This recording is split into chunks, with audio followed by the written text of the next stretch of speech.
This was probably 3 years ago. I was working on a deal in Chicago. It was a small multifamily duplex, and we had the property locked up, and we were wholesaling it. I wasn't taking it down because it just needed absolutely too much work. And my acquisition manager slash partner talked with the guy. This was the person that was in the house, like family member slash tenant. Was talking with the guy, allowed us to come in, everything like that. Got everything locked up with the seller, and it was the day before closing. And we were like, "Hey, did the family member or the tenant move out? Everything like that." And he was like, "Hey, last I know, he was moving stuff out and got everything out. I haven't heard from him in a couple of days, right?" It's like, that's weird. Mm-hmm. And the buyer's like, "Yeah, we're ready to close." So my acquisition guy went by there, just to do a courtesy check to see what was going on. We had a lockbox on the property and went in, and the guy was dead, Oh man. like freshly dead too. Mm-hmm. Like my acquisition manager had to call an ambulance, and Yeah. everything for this guy. So it was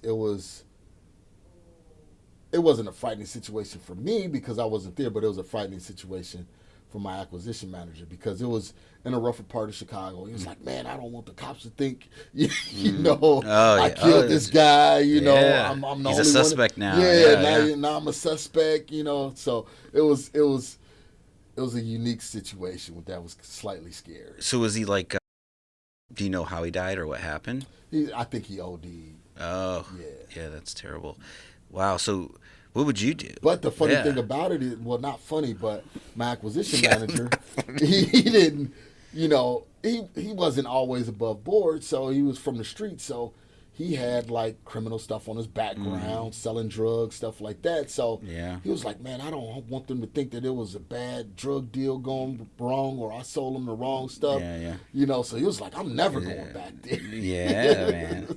It's yeah. That sucks. Yeah. Wow. That is So scary, dude. yeah.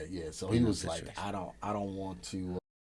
I don't want no parts of this whatsoever." Well, some people are scared to walk properties, right? Especially like here in Phoenix, you go to any neighborhood, doesn't matter. You be careful out there because when you're walking these vacant houses, I could probably tell all these stories. Yeah, I remember back in the day when everything crashed, everything's like locked up or boarded up, or Yeah. sometimes there's a hole in the wall.